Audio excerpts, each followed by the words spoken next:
Olá, queridos amigos, meu nome é Gláucia, estou aqui para nós conversarmos, refletirmos a respeito do Evangelho no Lar, que é uma das atividades do atendimento espiritual. Nós vamos conversar de acordo com o documento de orientação para o atendimento espiritual no Centro Espírita, que é um documento organizado pela Federação Espírita Brasileira. Então, de acordo com o documento, o Evangelho no Lar é uma fonte de paz e proteção espiritual permanente que não somente traz benefícios para a família que o realiza, como também para toda a vizinhança e também para todos aqueles por quem rogamos a proteção espiritual aos emissários divinos. O Espírito Emmanuel destaca a importância dessa prática nos lares quando afirma que o Evangelho no lar não é uma inovação, é uma necessidade em toda parte onde o cristianismo lance raízes de aperfeiçoamento e sublimação. O espírito Bezerra de Menezes, por sua vez, também pondera: trabalhemos pela implantação do Evangelho no lar quando estiver ao alcance de nossas possibilidades. Trazer as claridades da Boa Nova ao templo da família é aprimorar todos os valores que a experiência terrestre nos pode oferecer. Qual a importância, então, da realização do Evangelho no lar? As conclusões a seguir, então, nos trazem que essa atividade, essa prática é de fundamental importância no seio familiar. Então, estudar o Evangelho de Jesus possibilita compreender os ensinamentos cristãos, cuja prática nos conduz ao aprimoramento moral. Criar em todos os lares o hábito de se reunir em família para despertar e acentuar nos familiares o sentimento de fraternidade é base para a harmonia familiar. Pelo momento de paz que o estudo do Evangelho proporciona ao lar, pela união das criaturas, propicia a cada um a vivência tranquila e equilibrada. Higieniza-se o lar por pensamentos e sentimentos elevados e favorece a influência dos mensageiros no bem. O culto do Evangelho à luz do Espiritismo facilita no lar e fora dele o amparo necessário diante das dificuldades materiais e espirituais, mantendo operantes os princípios da vigilância e da oração. Outra vantagem é elevar o padrão vibratório dos componentes do lar, contribuindo com um plano espiritual na obtenção de um mundo melhor. Seu estudo sério torna o Evangelho conhecido, compreendido, sentido e exemplificado em todos os ambientes. Então, nós vamos falar agora um pouquinho do roteiro dessa reunião.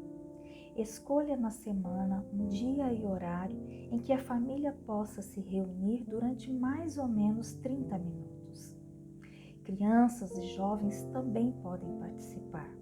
E aí, no caso, nós sugerimos que leia apenas 1 ou 2 itens do Evangelho para não prolongar muito, que usa-se também história, músicas, para tornar essa compreensão do tema ali aberto, né?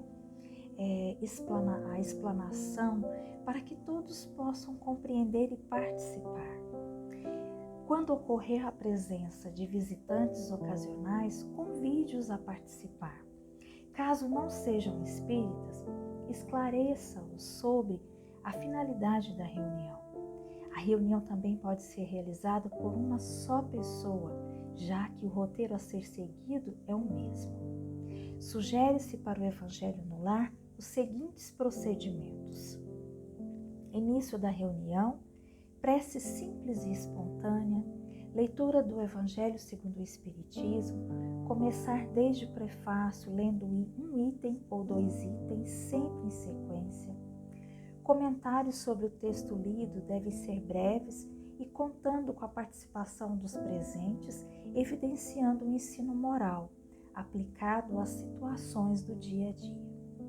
Vibrações pela fraternidade, paz e equilíbrio de toda a humanidade, por todos os governantes e por aqueles que têm sob sua responsabilidade crianças, jovens, adultos e idosos, pela implantação e vivência do Evangelho em todos os lares, pelo próprio lar dos participantes, mentalizando a paz, a harmonia, a saúde para o corpo e para o espírito. Pedidos também podem se fazer pedidos, pelos parentes, amigos, por pessoas que não participem dos círculos de amizades e por toda a humanidade. A prece de encerramento deve ser simples, sincera, espontânea, agradecendo a Deus, a Jesus e aos bons espíritos que estão ali participando e acompanhando. As recomendações necessárias para a realização do Evangelho no lar.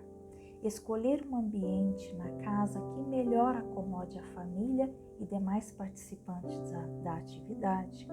Colocar a água em um copo ou jarra para ser magnetizada pelos benfeitores espirituais.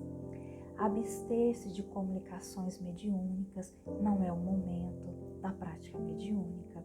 Manter a conversação edificante antes, durante ou depois da reunião. E agora nós vamos trazer uma história que foi ditada pelo espírito Neio Lúcio.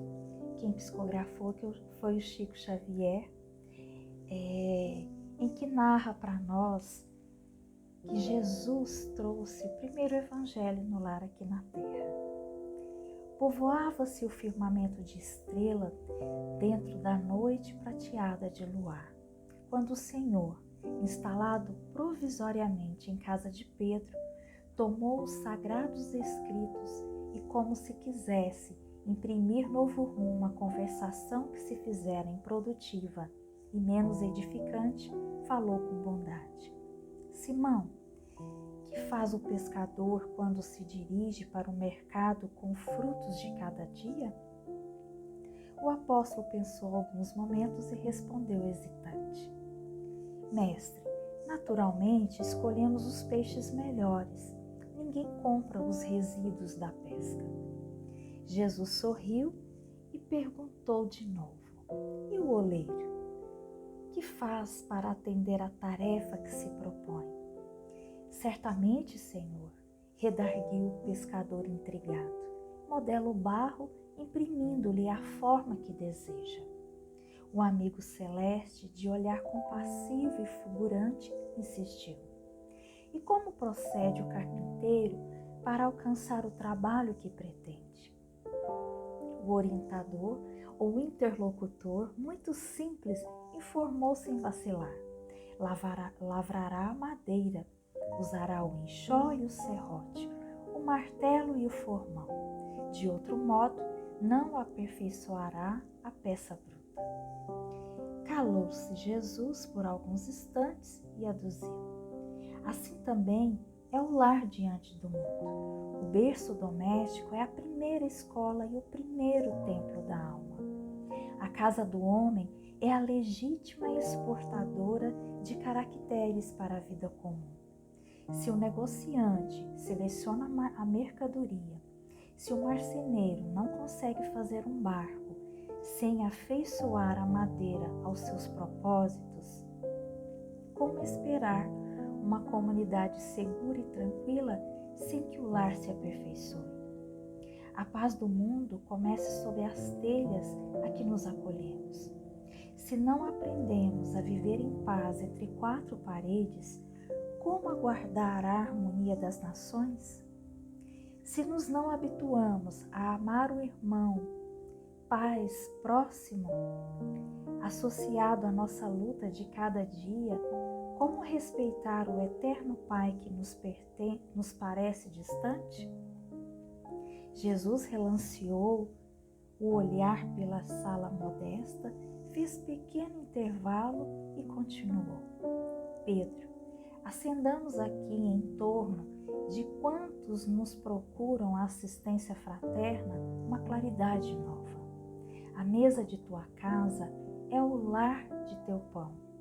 Nela recebes do Senhor o alimento para cada dia. Por que não instalar ao redor dela a sementeira da felicidade e da paz na conversação e no pensamento? O Pai que nos dá o trigo para o celeiro, através do solo, envia-nos a luz através do céu. Se a claridade é a expansão dos raios que a constituem, a fartura começa no grão. Em razão disso, o Evangelho não foi iniciado sobre a multidão, mas sim no singelo domicílio dos pastores e dos animais.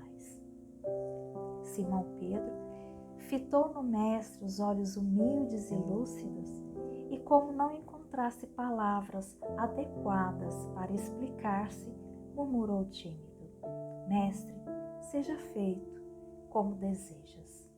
Então Jesus, convidando os familiares do apóstolo à palestra edificante e à meditação elevada, desenrolou os escritos da sabedoria e abriu na terra o primeiro culto cristão no lar. Acendamos essa luz dentro dos nossos lares. Vamos sentir a presença do Mestre Jesus entre nós, nos fortalecendo, nos unindo para que possamos conseguir trilhar esse caminho do bem aqui na Terra. Muita paz e muito obrigada pela oportunidade.